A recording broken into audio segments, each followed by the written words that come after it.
It's an august occasion for the Dangote Group as the AFDB team, led by its president Akinwumi Adesina, visits the Dangote World Class Project in Ibejuleki, Lagos. The team also visits the world's second largest urea plant with a capacity of 3 million tons per annum.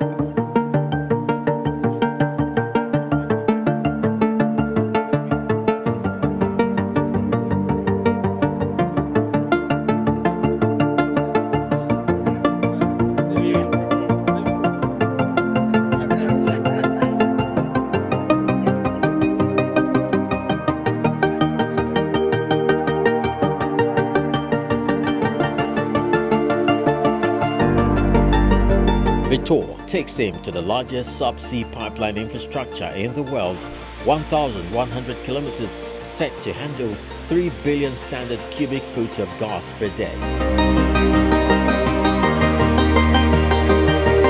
The world-scale gas treatment station, petrochemical complex, 555 megawatts power plant, 500 kiloton per annum polyethylene plant, and the central control room.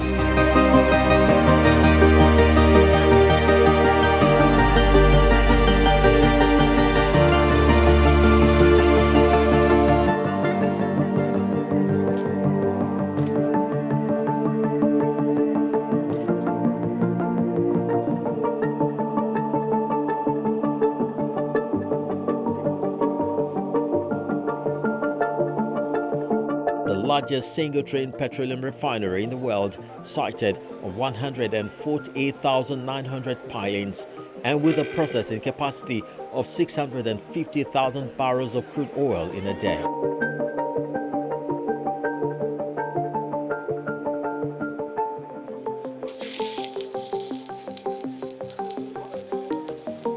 What has gone into the project and the expected outcome and impact are simply mind-blowing, according to the AFDB president.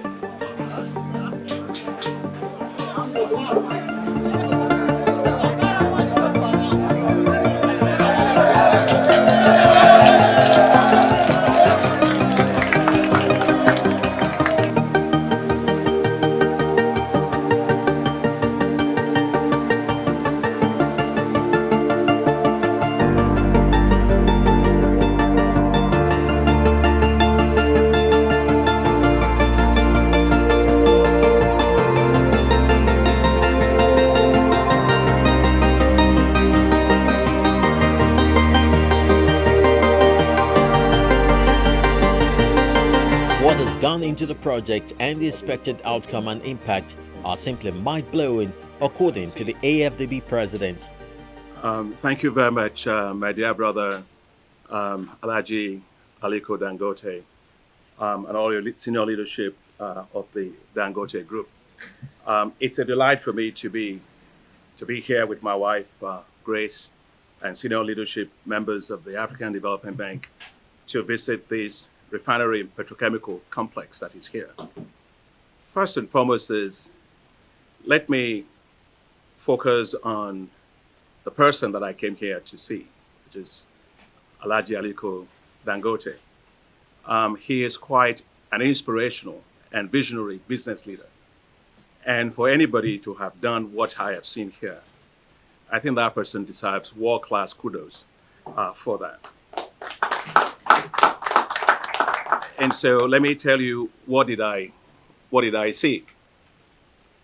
I see a company that I will proudly call Africa Growth Accelerator Company. So if you want to call his company, just call it AGAC, Africa's Growth Acceleration Company. And why do I say that? You see an acceleration of how to reduce imports. You see an acceleration of how to have an outbound on export. You see an acceleration on value chain development here, on how to make them competitive regionally and also globally. And you also see a sense of pride in an African investing in Africa. I think one of the things I admire the most about you, Alhaji Dangote, is that you actually believe in Nigeria. and you invest your money in Nigeria. You believe in Africa, and you invest your money in Africa.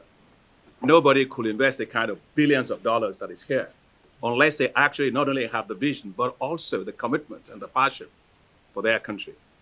I think you should join me in clapping for him for that. And so, Alhaji Dangote, we are extremely proud of you and, of course, of your commitment to the continent. As I came here to this petrochemical complex and the fertilizer complex and all the things that we saw, in my mind I was thinking, what is all this thing about? It's all about how we industrialize. You know, Africa today has probably about $38 trillion worth of natural resources, from oil to gas to minerals to metals, right? Agriculture, blue economy, everything else. But we keep exporting raw materials. And the wealth of nations, according to me, is very clear that those countries that export raw materials will become poor. And the countries that export value-added products eventually become rich because they dominate the top of the value chain. And what you see here is a man with a vision, with a passion and commitment, saying it is time for Africa to move up the value chains and dominate those value chains and be competitive regionally and be competitive globally. So I pick it up a little bit about history. Look at cement. Today, Nigeria used to be a large importer of cement. Today, Nigeria is the largest exporter of cement, thanks to investment by the Dangote Group. I think right now you must be about what, 49 million plus, tons, metric tons of cement. And the last I read, I saw that you were trying to make investments in also new 11 countries, or 11 plants or so in 10 countries, something like that, with probably another investment of $4.5 billion or more. So that shows that this is somebody who has the vision, the drive, the commitment to Africa's development via industrialization. And for us at the African Development Bank, one of our key work is to industrialize Africa. When you industrialize, you create jobs. When you industrialize, you do import substitution. When you industrialize, you are able to capture market shares all around the world. So as we came here today, the first thing that I saw was the petrochemical refinery. I'm blown away completely. You know, Femi Achadala, your friend, has actually tried so much to get me to come, always, you and him, when are we going to be able to do this? And finally, we got a time to come today. I can't believe what I saw. Well, you got a company here that is doing 650,000 barrels per day of crude oil refined into different kind of products. They are doing it into 33 million metric tons of products that goes from aviation fuel, goes into gasoline, that goes into diesel, that goes into polypropylene production for plastics and all of that. That tells you the value added. And so without having this, what has been the challenge for Nigeria is Nigeria imports a lot of petroleum products. You know, we sell crude and we import refined products. It means the price is high. It means it's unstable. It's highly volatile. It also means that you lose a lot of foreign exchange. What this alone will do is to reverse that. Nigeria becomes self-sufficient in the production of all these things and then becomes a globally competitive player in this, in Africa and also in the world. It is quite remarkable. When you look at how much we actually import, Nigeria imports about 54 billion worth of petroleum products, oils, and all kinds of things, right? And then we are importing about 57 billion, rather, you know, and we're exporting only about 50.4. So you got a balance there of about $7 billion. And talking to them here, they showed us that they can have a market, domestic market of $11 billion. And that is incredible market. And that will save Nigeria about $9 billion a year from importing petroleum products and all of that. So this is huge for Nigeria. I want to really commend you, Alhaji Dangote, for that vision, for what you've actually done here. Everywhere I went here, from whether it was the infrastructure for power. They have 500 and what? 70. 570 megawatts of power generation here. They're looking at the amount of kilometers of pipelines that they have, over 6,600 kilometers of pipelines. I was asking them about the steel. They've done 65,000 kilometers worth of steel. I mean, somebody has to come here and see it. It's a marvel. I've never seen anything like that in any part of the world. It's a world-class industrial complex that will make Nigeria and Africa proud in the global market. So congratulations to you, Alhaji Dangote, and your team. And also congratulations, I say, to Nigeria as well. But we also saw the fertilizer complex that they have here. Obviously, you know, I'm very passionate about agriculture. And what I saw is a company that is going to be producing 3 million metric tons of urea. Now, 3 million metric tons of urea would make Nigeria totally self-sufficient. Nigeria will become big next exporter of fertilizers. It will drive productivity growth in Nigeria because the prices will come down. The quality will also improve. We also saw that it's not just producing urea. They actually have a great system of soil testing. So they go across the country, helping the farmers to test their soils to say, what are the limiting nutrients that you have in your soil, which is a great business that's also connecting to the farmers themselves.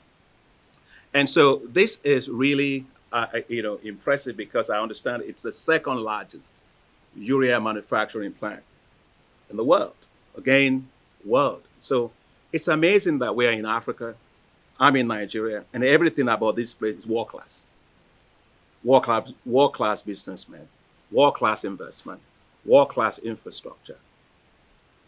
What you have here really, Alhaji Dangote, is, like if you were going to fight a war, you have a frigate, right? You have that carries a lot of, jets, right? To launch it, okay? So this is actually an industrial frigate in which Nigeria and Africa can launch from here into global markets, whether it is in the petrochemical industry, whether it's in the fertilizer industry, whether it's in the aviation fuel supply industry, whether it is in the area of even gasoline or whatever. So this is like an industrial frigate for Africa, for industrialization.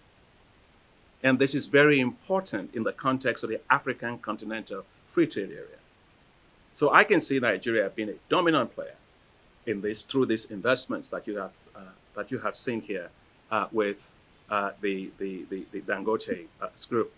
And lastly, I just want to say that this investment that I've seen here has touched me in many ways because it tells me that Africa and Africans can actually do world-class stuff. The petrochemical plant that we saw here was actually the engineering designs, the procurement, the construction, everything end to end was actually done by folks of Dangote Industries themselves. It's amazing. So it means that we have world-class technical skills to be able to really do big stuff. And I think that's something also to celebrate about this. It's creating a lot of jobs here. They have roughly 38,000, 37,000, 38,000 workers here. 11,000 of those are outside from Nigeria. The balance of 27,000 are Nigerians. I talked to young people. I met a lady there called Jessica in one of the areas where they were showing me the computers of how they monitor things. And I felt so proud as a Nigerian.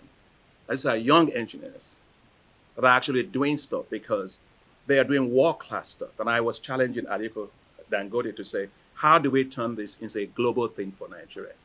From Nigeria to the rest of the world. World-class engineering stuff, manufacturing, industrial manufacturing for the rest of the world. So all that just to say that I feel enormously proud today, even prouder as a Nigerian, prouder as an African. And as African Development Bank, we are delighted because we also invested in a corporate loan to the Dangote Group, I think way back about $300 million into it. We also work with IFC, the International Finance Corporation, who also put in for $150 million. And it's not even the money that's the size that matters, is that we have faith in Aliko Dangote. We have confidence in his business model. And we have confidence that this will position Africa globally in the world. Every nation needs an Aliko Dangote. China had theirs, South Korea had theirs, Japan had theirs, India had theirs. And this is Africa's. And we as African Development Bank, therefore, we made a decision that we will support companies like this that we call African champions. My vice president, where is it? Afro champions. African champions. That will be the businesses that will allow us to industrialize and be competitive globally. Most times that people think of industrialization, they think small and medium-sized enterprises. We are supporting small and medium-sized enterprises, and we will. But it's like a pulley system. You need a pulley to take something from the ground and move it up. So when the big guys grow, they connect to small and medium-sized businesses, and that's how you enter the global market and you become more competitive. So I want to thank you very much, Alhaji Dangote. Commend the Nigerian government for facilitating, providing the fiscal environment for you to be able to do this. One of the things that he told me was the road, I think, that you are constructing with tax credits, deferred tax credits that allows you to complete do some of these roads. So I want to say that the private sector needs to continue to be supported, given the environment for them to invest. And I have no doubt that it will be soon Nigeria taking on the rest of the world and Africa also taking on the rest of the world. We are proud of you, Aliko Dangote. You can clap for him again.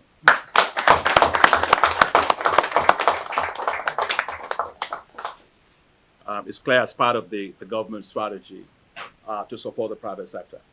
I was very pleased to have been invited by His Excellency the President Muhammadu Buhari, to address the ministerial retreat. And there was quite a lot of discussion there about how to support the private sector even more. So I think both in terms of fiscal policies to make it better for them, that's very, very important. And the government is doing that. It can do more. The other one, which I think is important sometimes, is, a lot of time is infrastructure. Because without infrastructure, we really can't do much. For example, if you look at the infrastructure that he has had to build here, it's amazing, right? The roads, the water. They have water here of about almost 440 million liters of treated water that is coming out of here. You have energy. You have a lot of things that they are doing for themselves. So I think that increases the cost of doing business. So continued investment in infrastructure will lower the cost of doing business. I also think that it's one other area is just consistency and stability of policies. Governments come and governments go. Businesses always continue. So, but when investors put in so much money, they have to be assured that there's going to be consistency of policies, and that's very, very important for us to do. And I think, we also have to promote our own successes. When I was a kid growing up, my mom used to tell me that if you go to the market and everybody's selling similar types of goods, and if you're not shouting loud enough, nobody will buy yours because everybody is selling the same thing. I think we should celebrate our own business successes. I think we should protect them. I think we should support them. I think we should provide them access to capital to be able to grow even further. China does exactly that. South Korea does exactly that. Japan does exactly that. The United States does exactly that. So let's just make sure that we are celebrating success and building a business and investment environment that will support all kinds of businesses to grow, not just even Alhaji Dangote alone. Small and medium-sized enterprises to grow and thrive more in Nigeria, even beyond the sectors we are talking about, in agriculture, agribusiness, digital economy, creative industry, and all of this. All those require quite a lot of support. So at the end of the day, strong policy support from government to enable greater private sector investment is the way to go. Now, obviously, yes, I discussed with Alhaji Dangote a lot. First is the whole area around the Africa continental free trade area. Because the Africa continental free trade area, it's a market of, you're talking $3.3 trillion in terms of the market. But the key, the combined value of GDP of many of these countries, but the key is being able to have access to those markets. And we were talking about what will it take for his business to be expanded into several of these countries. And they already have a business expansion plan.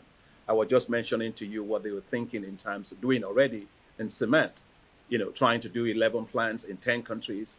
And by the way, I understand you also want to do Nepal or something. It's part of your expansion plan, right? So expansion into the rest of Africa, key. Secondly, is in terms of infrastructure that we can do to support businesses like his and all businesses. Infrastructure is like the water that makes all boats to float. It makes all the boats to rise, right? So whether it is infrastructure for roads, corridors, digital infrastructure, electricity, water, sanitation, these are critical infrastructure. But taking of roads, because I know how much kilometers of road he has had to build here, how you evacuate products into the rest of Africa is the key.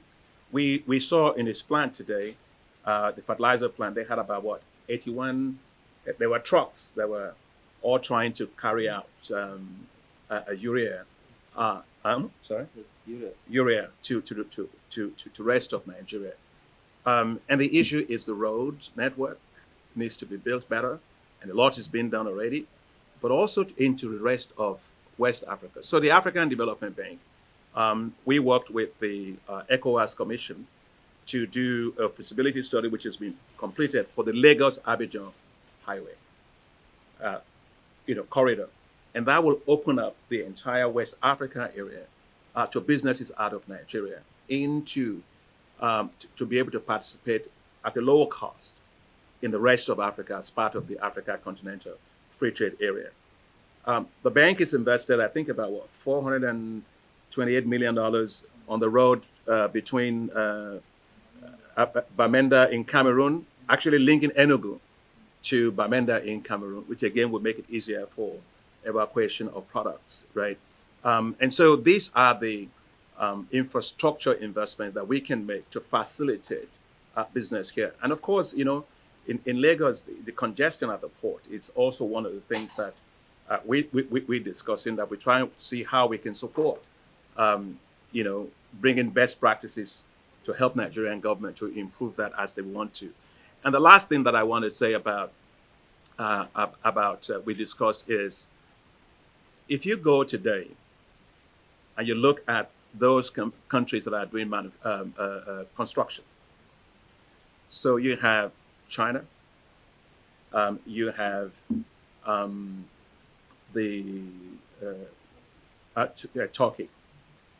Now, what makes them different is because if you look at Turkey, for example, they have first-class engineers, they have architects, they have construction workers, and all of this. And when they come to a country, they come full load, okay? And they do all the work. From here, when you have, how many engineers you say you have? You have so many of these engineers. About 3,800. Yeah, 3,800 engineers that have actually done this EPC work here, for this world-class stuff. You can imagine Nigeria taking that and supporting them to be able to supply their skills to help other countries to perhaps do similar constructions of world-class factories. So that's what others do. Welders, fitters, we have 27,000. Yeah. So I think there's a rich resource here, human capital, that we should build on. And so we were talking about it. The African Development Bank would like to discuss within the idea of perhaps having an, African industrial manufacturing core. You used to have, U.S. has the Peace Corps. People will go out and help. We want to industrialize. You don't have to start again when you have people who've done it who have the skills, the experience, have shown it. So it will require putting something together to tap into these kind of things, and Nigeria can begin to help others, countries, to do that. So, MLA News Manufacturing Company, I hope you are satisfied with the product so far. Meanwhile, the president of the Dangote Industries, Aliko Dangote, expresses gratitude at the support the project has enjoyed from the federal government as well as the African Development Bank. No, mechanical completion is different. We have almost finished mechanically, but we've started doing hydro testing. Almost we've done about 70%. So you can see that we caused a bit of delay on some equipment, but they just arrived. You must have seen the ship that just came in. Those are the last equipment which will now tidy them up, and hopefully before end of third quarter we should be in the market. Okay, what level of production will it start? About 540,000, and then after a few months, you don't start at full capacity from the beginning, because you start testing, but we'll get there very soon. And like when do you expecting production to start? Maybe by end of the year or beginning of 2023. But the one we are even going to produce 540,000 is the largest in the world also. Single line. Just to add something with my friend Aliko Dangote, because we've come way back when I was Minister of Agriculture. And, when I come and I see him doing fertilizers and doing agriculture, I feel so excited because I remember a day he came to my office, and he and I've been trying to encourage him to get into agriculture. And he was doing cement. And so I remember telling him, I said, Alaji, I think you may realize that cement and rice are complementary products. And he looked at me, he said, what do you mean? I said, well, they use your cement to build a house and they go to eat rice inside of it. And he said, well, that's not a bad idea. So he came back to my office one day and he said, well, I decided to change my business model. And I said, what's your business model? He said, no, I don't want to be importer of rice. I want to be domestic producer of rice. So I went home and saw my wife and said, honey, today is my best day as minister. The richest man in Africa, black man in the world, actually, tells me that he wants to do this. So he comes back to my office after about 3 months or so, and he said, Minister, I said, yes. He said, I've changed my mind. I said, what did I do wrong? He said, no, because he had told me he was going to do it for $300 million. He said, no, I changed it from $300 million to $1 billion. That's a good way to change your mind. And I'm delighted I was talking to him today that his plans are still on to be able to do, I think, a million metric tons of rice. And I remember when you and I were at the World Economic Forum, Yes. we were together on the same panel. And he looked at me and he said, if anybody told me, this guy has convinced me about agriculture. He said, if anybody told me years ago that I would be in agriculture, producing food, he said, I would have said, I just woke up from a bad dream. He said, but if I had to do my business again, I will start from agriculture, not cement. So I'm glad he's doing that now. So clap for him again. Well, you have the last word. Yes. Yes. All these equipment. Not to respond. Well, thank you very much, Mr. President. I think we've heard all what you've said, and we are really very delighted to have you here with your lovely wife and the rest of the team. This will really encourage us to do more. Like what I've said, people normally here concentrate on refinery, but we have other projects. Like even the polypropylene is almost 1 million tons that we have, which will give us over $1.6 billion of export. And I'm happy that you've given us more than the time that I had actually expected.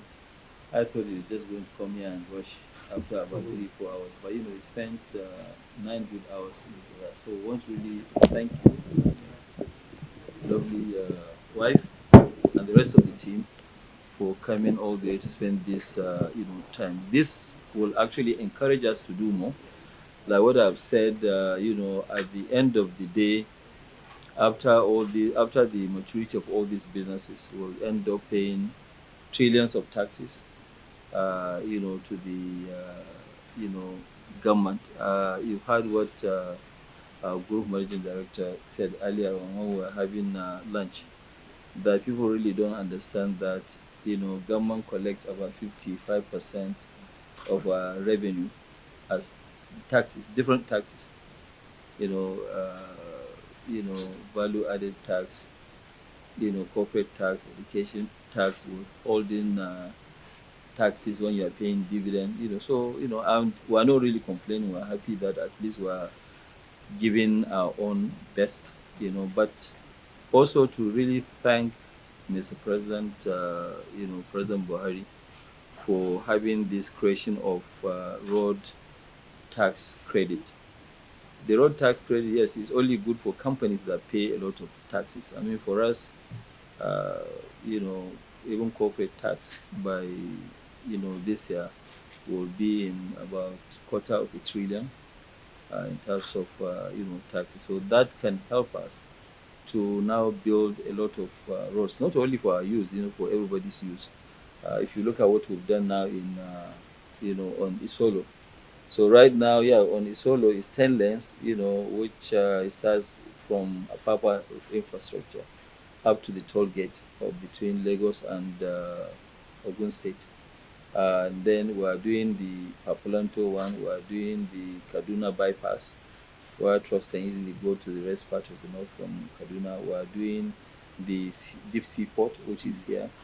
So far, I think the government have actually, given us almost about 400 billion naira worth of roads. I mean, the only company that took more than us is NNPC with 600, billion. And I think that can help to accelerate the infrastructure, which we're dying for. I mean, if you look at a company like ours, where we operate over, Africa-wide 12,000, trucks, but out of that 12,000, almost 10,000 in Nigeria. So we do need infrastructure. And the only way to create this infrastructure is not through budget, it's through this kind of means. So these are the areas where we will now look for, banks, because obviously we cannot, what we are doing, we're actually paying taxes in advance. So we don't want to dip our hands into our capital by, locking our capital in infrastructure. Obviously, as we go along, we're making money, we'll be building more, infrastructure, and I want to really thank also, President Buhari, Governor of Central Bank, Minister of Finance, yourselves, for encouraging us to do this kind of huge projects, because without the support of the government, the central bank and the bankers, development banks like yours, there is no way we would have actually succeeded in building this massive, industrial, park. I mean, it's a major revolution. Once we finish, definitely, it will put Nigeria on the map. So I want to thank you for your support. And obviously, as Oliver Twist, when we think of other projects, we'll come back to you for a bigger support. So thank you very much.